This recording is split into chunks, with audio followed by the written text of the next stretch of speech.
Welcome. Today we're taking a look at a cinematic event that really became something much, much bigger than just a film. We are. We're exploring James Cameron's 1997 epic, Titanic. And this isn't just about its blockbuster success, although, it was obviously a huge one. Right. It's about the incredible historical commitment, the absolutely brutal production challenges, and I think the cultural shockwave that just followed it everywhere. It's one of those rare global phenomenons, isn't it? It seamlessly blends this actual profound tragedy of the 1912 sinking. A tragedy where about 1,500 lives were lost. Exactly. It blends that with a fictionalized romance. But for our analysis today, we're really going to set aside the familiar plot of Jack and Rose. We want to concentrate on what was happening behind the camera, the logistical nightmare, the casting choices, and the huge commercial and cultural impact it still has. It really does. So our mission really is to understand why this film, even all these decades later, demands preservation and why it still generates so much debate. We're looking at the sheer scale of the risk involved. And when you look back, you see a film that grossed over $1.84 billion worldwide initially. And tied the all-time record with 11 Academy Awards. Including Best Picture and Best Director. It was, you could argue, the biggest financial gamble in Hollywood history. A gamble that paid off beyond anyone's wildest dreams. And it's so important to remember that, Titanic wasn't just a movie set. No. It was a functioning, to-scale recreation of a historical monument. And that commitment to detail, well, it informs everything from Cameron's first creative spark all the way to how we received the final product. So let's start there at the source, with James Cameron himself. When you look at the material, his motivation for making this film wasn't about telling a love story, really. No. Or even winning awards. It feels like pure, unadulterated engineering obsession. That is the key distinction. Cameron had this long-standing fascination with shipwrecks. He actually called the Titanic wreck the Mount Everest of shipwrecks. So his ambition wasn't storytelling. Not primarily, no. He wanted Hollywood's money specifically to fund an expedition. He wanted to go down and see the actual wreck site 3 miles down on the ocean floor. So he basically pitched a film as a way to fund his own deep-sea exploration. Yeah. How did he turn that cold technical interest into something that studio executives would actually buy into? Well, he had to make it palatable. The pitch he gave to 20th Century Fox was famously Romeo and Juliet on the Titanic. He knew that raw history wouldn't sell tickets the same way a powerful romance would. And the executives, they were very skeptical at first. They were probably imagining a long, expensive historical drama that nobody would see. Exactly. They wanted something more like The Abyss or True Lies, another one of his action films. But Cameron was clever. He convinced them that the real-life footage he was going to capture of the wreck would be, unparalleled promotional material. So the expedition itself was part of the marketing. It was. He argued that the cost of the expedition plus a little bit more for the film production itself would actually be less than what they'd spend on just building elaborate models and using CGI alone. That's a fascinating strategy, a blend of research funding and production. It is. And that focus on research, it just speaks volumes about his commitment to accuracy. Yeah. This went way beyond the typical prep for a historical drama, didn't it? Oh, absolutely. This wasn't just about set dressing. Cameron put in 6 months of rigorous, exhaustive research. He looked into the historical crew, the passengers. He saw the film as more than just fiction. He saw it as a historical document, something that had to honor the 1,500 people who died. He felt it was his mandate to get it right.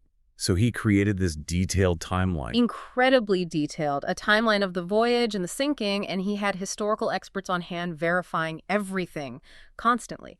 His goal, and this is a quote, was to achieve a definitive visualization of this moment in history as if you'd gone back in a time machine and shot it. It's interesting, though, because his vision wasn't entirely original. He was drawing from things that had come before. And he was very transparent about that. He credited the 1958 British film A Night to Remember as a huge inspiration. Right. He admitted he liberally copied specific dialogue and even whole scenes from that classic. Like the steerage party. The steerage party, the vibrant atmosphere there, and that poignant depiction of the musicians playing on as the chaos mounts. He wasn't trying to reinvent the visual history. He was trying to perfect it. And the riskiest part of all this research, it had to be those dives in 1995. The dives to the actual wreck. That experience was fundamentally transformative. for the whole project.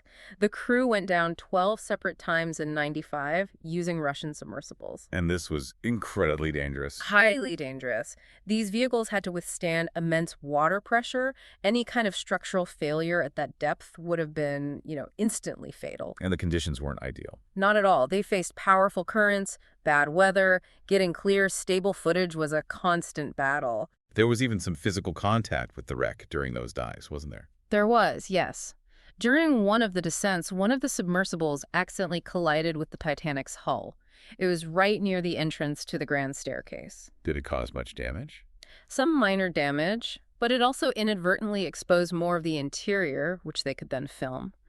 But that proximity to the disaster site, it wasn't just a logistical challenge, it was deeply emotional. And that brings up the ethical weight of what they were doing. They were filming what is essentially a mass grave. Cameron talked about this a lot. He said that working around the wreck gave them a strong sense of the profound sadness and injustice of it.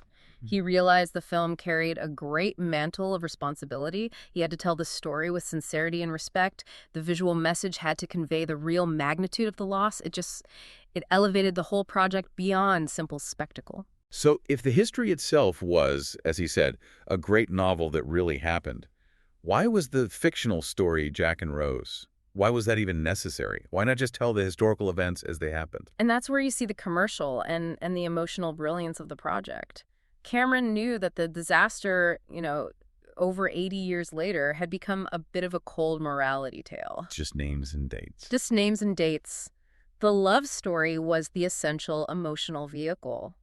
By getting the audience completely invested in the immediate, intimate fate of Jack and Rose, the mass destruction that follows is felt not just as history, but as a personal tragedy. It gives you the experience of living the history. Exactly, not just observing it. The romance became the engine needed to pull this colossal historical freight train. And he needed a way to connect that past tragedy to a modern audience. That's where the framing device comes in. Precisely. The elderly Rose, played by Gloria Stewart, she serves as that vital bridge. She lets the film see the present and the past all through memory. And her character wasn't entirely made up. No, the elderly Rose was partly inspired by the life of Beatrice Wood, an American artist and centenarian. She embodied this life of freedom and creative spirit that the young Rose was so desperate for. And then there's the treasure hunter, Brock Lovett. He seems to represent the kind of cynicism Cameron was trying to push against. Brock Lovett, played by Bill Paxton, he's the personification of the audience's initial interest. He's just there for the treasure, the heart of the ocean. The material object. All about the wealth, the artifact value. And it's a very deliberate choice that only after he hears Rose's full, intimate account of the sinking does he finally grasp the human element. He even admits he never understood it until then, and he abandons his search. It's the film's way of making sure the audience makes that same shift. Exactly, from the material to the emotional. So let's move from that vision to the people who had to anchor it. That core duo, Jack and Rose, are so iconic now, but the casting was difficult, starting with Jack Dawson. Jack, the poor nomadic artist from Chippewa Falls, Wisconsin. He had to be this charismatic, romantic lead, but also feel real. Cameron's team looked at so many young actors. Matthew McConaughey, Billy Crudup. Stephen Dorff, too. But the feeling was they were all a bit too mature for the character's intended age, which was around 20. And Tom Cruise was interested. He was, but the cost to get him would have just blown the budget before they'd even built a single set. And Cameron's mind was also on an actor he never got the chance to cast. That's right. It's often forgotten that he initially pictured someone with the intense, sensitive quality of River Phoenix, who had tragically passed away a few years earlier. Yes, in 1993.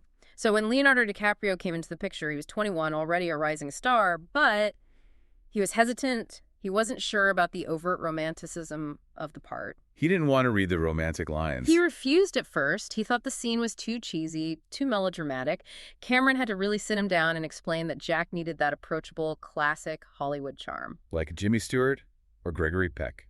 Exactly. And it was actually Kate Winslet who sealed the deal during their screen test. She was so impressed by their chemistry. She called his assistant, didn't she? She did. She called and said, "He's great. Even if you don't pick me, you absolutely must pick him." And speaking of Jack Dawson, there's that incredible, unbelievable detail that blurs the line between the fiction and the real tragedy. It's truly remarkable. Jack Dawson is a completely fictional character. Right. But after the film came out, it was discovered that in Fairview Cemetery in Halifax, Nova Scotia, where 121 recovered victims are buried, there is a grave. And it's labeled simply J. Dawson. And the producers had no idea. No idea at all. It was a complete coincidence. But it gave this fictional character an unintended historical anchor. It deepened that feeling of reality for so many people who visited the gravesite. On the other side of that social divide, you have Rose DeWitt Bukater, the Mhm. 17-year-old first-class passenger. And Winslet's commitment to getting that role was, well, it was legendary.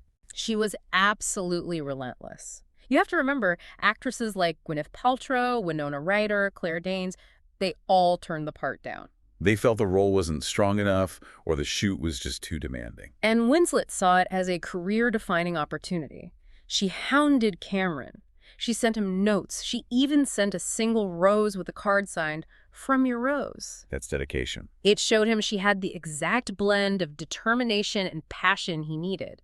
He said she had this crucial joie de vivre that convinced him audiences would root for her character's escape from Edwardian society. And their most famous intimate scene, the sketching scene, was filmed very early on. That's a great piece of production trivia. It was one of the first scenes they shot because the main set just wasn't ready yet. And it wasn't a spontaneous moment. No, it was meticulously planned. Cameron himself did the charcoal drawing of Rose. And Kate Winslet, she was posing, but she was wearing a bathing suit under the cloak. And Cameron saw the scene as being about freedom. Exactly. The subtext was about Rose taking this huge, exhilarating step toward emotional and physical freedom, symbolically shedding the suffocating expectations of her class. Let's touch on the fictional antagonists who kind of represent that rigid class structure. You have Billy Zane as Cal Hockley, the wealthy, arrogant heir. He's the embodiment of the entitled upper class and a direct threat to Jack. And he's the one who frames Jack for theft with the Heart of the Ocean necklace. He does. And then you have Rose's mother, Ruth, played by Frances Fisher. She's just as compelling. Her entire identity is built on this facade of status, even though her family is deeply in debt. And she hates Jack. Vehemently. Even after he saves her daughter's life. Her fear of social ruin is just so much greater than any concern for Rose's happiness or even her safety. The Heart of the Ocean is so central. What about the prop itself? The necklace in the film was designed by the jewelers Asprey and Gerard. It used cubic zirconias in white gold, but after the film's success, they were commissioned to make a real one. A real version. A real high-value version. It had a magnificent 171-carat heart-shaped Ceylon sapphire, set in platinum, surrounded by 103 diamonds. And it was sold for charity. It was. It sold at auction for $1.4 million, with the proceeds going to the Diana, Princess of Wales Memorial Fund, and Aid for AIDS. So now we move to the historical figures, and this is where the portrayals generated a lot of public discussion, and in some cases, real controversy. Let's start with Thomas Andrews, the ship's builder. Victor Garber played him as this figure of quiet decency and modesty, and the film has that famous, incredibly moving scene of him standing by the clock in the smoking room, lamenting his failure to build an unsinkable ship. But that's not quite accurate, is it? It's powerful cinema, but survivor testimony suggests that Andrews, while devastated, spent his final hour actively and calmly helping passengers, urging them to put on life belts, find boats. So he didn't just retreat to await his fate. It seems not. The cinematic legend contradicts the historical accounts of his final actions. What about Margaret Molly Brown? She was quite a character in real life. She was. And Kathy Bates really captured her essence. She was seen as new money, dismissed by the elites like Ruth. And she earned her nickname, the Unsinkable Molly Brown. She absolutely did. Yeah. For her courage in Lifeboat 6, the film shows her taking control, demanding they turn back to look for survivors, which she really did. She tried to commandeer the lifeboat from the quartermaster. Her portrayal really highlights that class conflict. It does, between the established aristocracy and this emerging, self-made American class. Now, the most difficult historical depiction was of First Officer William Murdoch. This was a major controversy. This is probably the most sensitive part of the film's historical adaptation. Murdoch, played by Ewan Stewart, was the officer on the bridge when the ship hit the iceberg. And the film shows him panicking. It shows him in a moment of extreme panic during the rush for the lifeboats. He shoots an Irish third-class passenger, Tommy Ryan, then another passenger, and then immediately commits suicide. And his family objected strongly. Immensely. His nephew, in particular, felt it deeply damaged the historical reputation of a man who was widely seen as a hero who acted bravely under unimaginable pressure. And the studio had to respond to that. It shows that delicate balance, doesn't it, between artistic license and historical responsibility. It does. The backlash was so intense that Fox vice president, Scott Neeson, actually traveled to Murdoch's small hometown in Scotland. To apologize in person. In person, he delivered an official apology to the family and the community and made a £5,000 donation to the local high school for the William Murdoch Memorial Prize. But Cameron defended his portrayal. He did later in the DVD commentary. He acknowledged the pain it may have caused, but argued that he saw Murdoch as an honorable man devoted to duty. He pointed out that Murdoch launched half of his lifeboats before the officer on the other side launched even one. He maintained that some officers did fire warning shots that night to maintain order, trying to contextualize the chaos. What about the captain and the head of the White Star Line? Captain Edward John Smith, played by Bernard Hill, was on his planned final voyage. The film shows him retreating into the wheelhouse as the water crashes in. A symbolic end. Very symbolic. Historically, accounts of his death are conflicting. Some say he was last seen freezing near a collapsible boat. J. Bruce Ismay, played by Jonathan Hyde, is portrayed as arrogant and reckless. The film implies he pressured the captain to go faster. It does, which is a popular myth, but historical evidence doesn't really support that direct pressure. Ismay was branded a coward by the press for surviving, for getting into a collapsible boat. But amidst all that action and controversy, the film gave us one of the most heartbreakingly beautiful moments with Isidore and Ida Strauss. Their scene is incredibly poignant, and it's well-grounded in historical testimony. Ida Strauss refused to get in a lifeboat. She wouldn't leave her husband. She wouldn't. She was honoring her wedding vow. And Isidore, in turn, refused to take a seat while women and children were still waiting. And the film shows them embracing in their stateroom as the water comes in. A moment of profound devotion. And witnesses did see the elderly couple embracing on the deck shortly before being swept away. So Cameron really captured the spirit of their loyalty. Let's talk about the production itself. The sheer physical scale of this thing is what made it the most expensive film ever made at the time, a $200 million budget. The engineering effort was just monumental. It meant building an entire studio from the ground up. And they had the original blueprints. They managed to secure them from Harland and Wolff, which was crucial because they were thought to be lost. This allowed for this meticulous recreation. And then they built Baja Studios in Rosarito, Mexico, turning acres of coastline into a massive studio complex. the largest dedicated to a single film.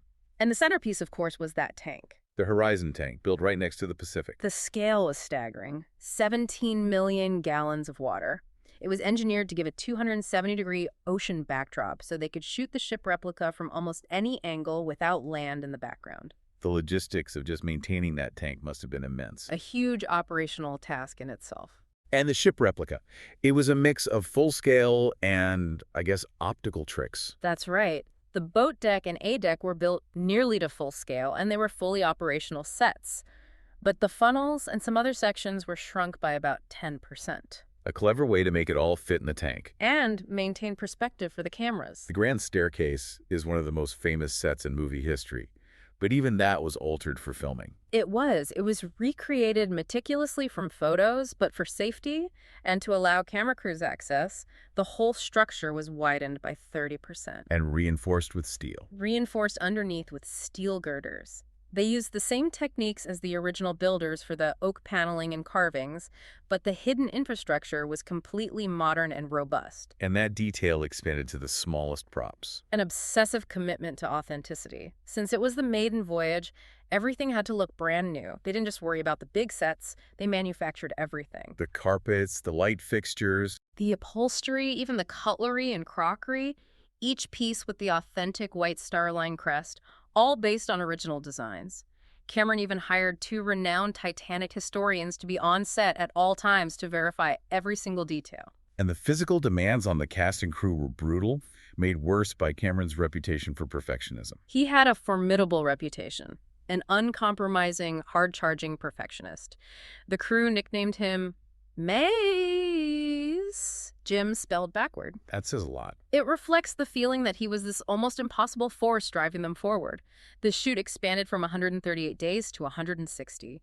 And because so many scenes were in the water, a lot of cast members, including Kate Winslet, were constantly sick. Colds, flu, kidney infections. All from the long hours in unheated water. Winslet later said she'd only work with Cameron again for an astronomical paycheck, which really reflects the intensity of it all. And then came that bizarre, dangerous incident in Nova Scotia, the PCP-laced soup. It remains one of the wildest stories in film history. August 1996, they're shooting the modern-day scenes in Dartmouth, Nova Scotia. Someone, we still don't know who, laced a batch of lobster chowder with PCP. A powerful hallucinogen. A very powerful hallucinogenic drug. And what was the result? Over 50 people were rushed to the hospital. Cameron, Bill Paxton.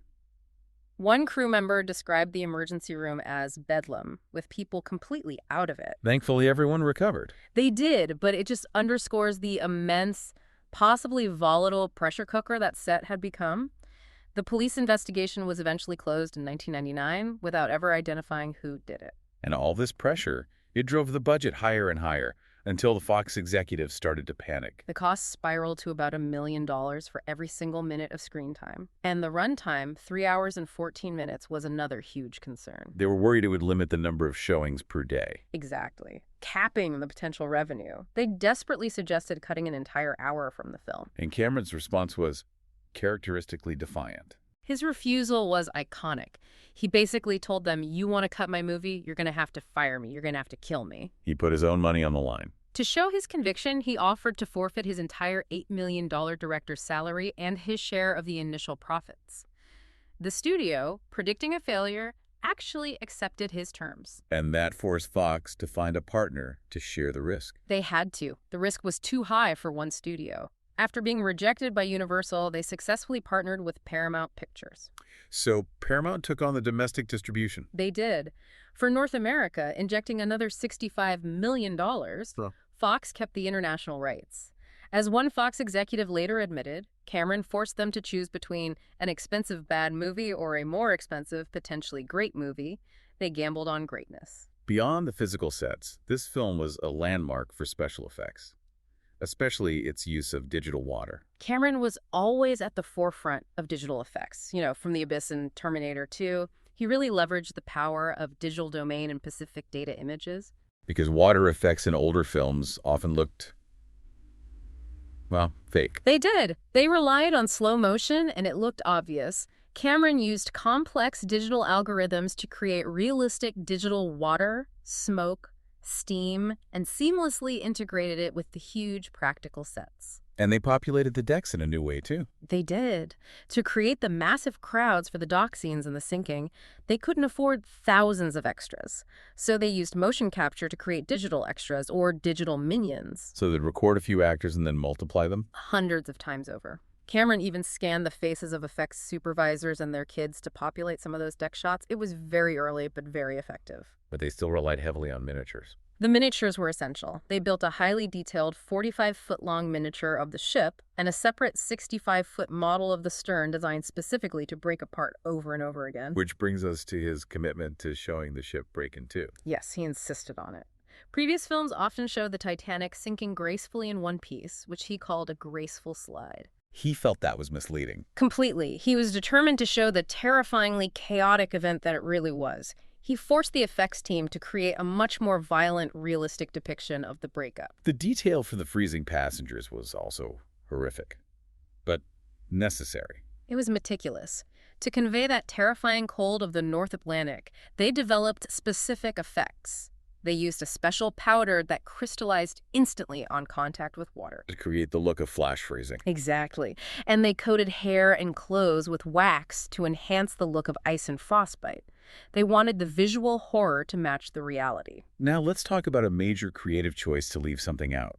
For all his focus on historical detail, Cameron deliberately omitted the story of the nearby SS Californian. This is a fascinating moment where the storyteller consciously overrules the historian. The Californian was the closest ship, but its radio was off, and its crew misinterpreted the distress flares. And he filmed a scene for it. He did, but he cut it from the final version. Why? Why sacrifice such a crucial historical detail? Cameron explained that he wanted the Titanic story to be self-contained. He saw the sinking as a metaphor for the end of an era, for human hubris. Including the Californian would introduce this layer of external blame, of distraction. It made it about someone else's mistake. Exactly. By leaving it out, he reinforced the sense that once the iceberg struck, the people on that ship were sealed in their own little world, isolated. He prioritized emotional truth over every single historical footnote. He also cut a major action sequence. The fight scene, yes. It was between Jack and Cal's valet, Lovejoy, in the flooded first-class dining saloon. Why cut it? Test audiences felt it was unrealistic. The idea of risking your life for a necklace, for mere wealth, in the face of certain death just didn't ring true. In that moment of crisis, the focus had to be on survival and love, not on material things. Finally, the sound. James Horner's score is iconic. For the theme song is maybe even more famous, and it was made against Cameron's wishes. Cameron had no interest in having a pop song in his film. He'd been listening to Enya while writing and actually tried to get her to do the score, but she declined. So he went back to James Horner. He did. They had a famously difficult relationship on Aliens, but they reconciled, and Horner's instrumental score used the ethereal vocals of the Norwegian singer Sissel Kyrkjebø. But My Heart Will Go On was a completely separate operation. It was written entirely in secret by Horner and lyricist Will Jennings. Celine Dion was initially hesitant to even record the demo. Her husband convinced her. He did, and Horner had to wait for just the right moment to play the finished demo for Cameron. Cameron eventually approved it, but mainly because he saw its commercial potential. He admitted it was a way to appease anxious studio executives. Right. They were terrified about the budget and the delays, and he knew a guaranteed hit song would help calm them down, and that decision paid off. Immensely is an understatement. The soundtrack, with that song, went diamond. It became the best-selling album in the world in 1998, selling over 27 million copies. It wasn't just a film score. It became a cultural force all on its own. When the film finally came out, it was facing so much skepticism, the cost, the delays. No one predicted what happened next. It was an unprecedented commercial behemoth. It just shattered every record. For 12 years, Titanic was the highest-grossing film of all time until Cameron's own Avatar surpassed it in 2010. It was the first film to hit $1 billion. It was, and with the re-releases, it became only the second film ever to cross $2 billion worldwide. The staying power it had in theaters is something we just don't see anymore. The theatrical run was staggering. It stayed at #1 at the North American box office for 15 consecutive weeks. Unheard of. Especially for a film that was over 3 hours long, which limited the number of daily showings. Theaters had to schedule midnight screenings, which stayed packed. And what drove that was repeat viewings on a massive scale. That was the core of its success. The typical repeat viewing rate for a blockbuster is maybe 5%. For Titanic, it was over 20%. People weren't just going to see a movie. Cameron said it himself. People were returning to re-experience a powerful, shared emotional event. They'd bring friends, family. It became a kind of communal ritual. But despite that popular embrace, the critical reception was very polarized, especially about the script. It was divided, yes. Critics universally praised the technical craftsmanship, the visuals, but many slammed the dialogue as simplistic or melodramatic. Kenneth Turan of the Los Angeles Times gave that infamous review. He did. He called it a hackneyed, completely derivative copy of old Hollywood romances. He basically said Cameron's writing wasn't sophisticated enough for the story. And Cameron defended his work against that. What was his argument? He argued that critics like Turan were making a fundamental error. He said they mistake archetype for cliché. Cameron insisted the script was intentionally direct and earnest. It used the universals of human experience and emotion. He felt the simplicity of the dialogue allowed anyone from age 8 to 80 to access that shared emotional experience of love and loss. The melodrama was an intentional choice to maximize empathy. The film's success was often dismissed as just Leomania. That narrative that it was just fodder for teenage girls was pervasive. It was used by critics to diminish its artistic merit, but commercial analysis debunked that. It wasn't just young women. No. They certainly drove the initial repeat viewings, but the appeal was universal. There was a strong emotional attachment among men, too, who often admired Jack's sense of adventure and his ambition. The film worked because it integrated massive action and spectacle with a universally relatable romance. And its enduring legacy is proven by its preservation and the incredible effort put into its anniversaries. It was formally recognized in 2017 when the Library of Congress selected it for preservation in the National Film Registry. Calling it culturally, historically, or aesthetically significant. And the re-releases were huge undertakings. The 2012 3D conversion cost $18 million and took 60 weeks to produce. It ended up becoming the highest-grossing re-released film of all time. And nothing speaks more to Cameron's relentless perfectionism than the astronomical correction made for that 3D version. That detail is one of the most incredible footnotes in film history. The astrophysicist Neil deGrasse Tyson contacted Cameron To point out an error. Yes, that the star pattern Rose sees in the sky on the morning of April 15, 1912, was incorrect for that location, date, and time. And Cameron actually changed it. He accepted the correction. He had Tyson send him the precisely correct star pattern, and the entire scene was digitally replaced for the 3D conversion. That level of detail, correcting the background stars in a fictional love scene, it just underscores his aim for absolute verifiable visualization. And we have to mention the one piece of cultural conversation that just never dies. The door debate. The debate over the floating piece of debris, the door. It has fueled countless jokes, serious discussions, scientific studies. Mythbusters did an episode on it. They did. Cameron even commissioned his own forensic analysis for a National Geographic special. He has always said that Jack's death was a narrative necessity. The script says Jack dies. But the public's frustration that they both could have fit, it just won't go away. No, it cements its status as the most persistent piece of post-release cultural debate. And the film's language has entered our lexicon. Lines have become memes. Exactly. The elderly Rose's line, "It's been 84 years," is now common internet shorthand for impatience. It shows how deeply the film has embedded itself into global popular culture. So when we look at this colossal achievement, what's the ultimate conclusion about the cultural force that is Titanic? I think the conclusion is in its synthesis. James Cameron took this profound, chaotic historical tragedy and, through an unprecedented production scale built on meticulously researched blueprints and corrected star charts, he created a perfect vessel for emotional truth. He didn't just recreate the disaster. He crafted an experience, one that gave a global audience an accessible way to process that history and to feel the human cost. It transformed a historical footnote into a universally shared cultural event.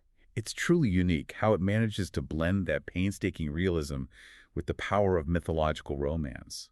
And that potent combination, it just ensures the experience remains a powerful driver for discussion and debate and repeat viewing, even decades later. It forces us to reflect on why we as an audience are so drawn to that powerful intersection of history and fiction, and why we collectively yearn to find that single beautiful moment of human connection and sacrifice amid the spectacle of universal chaos. Thanks for listening.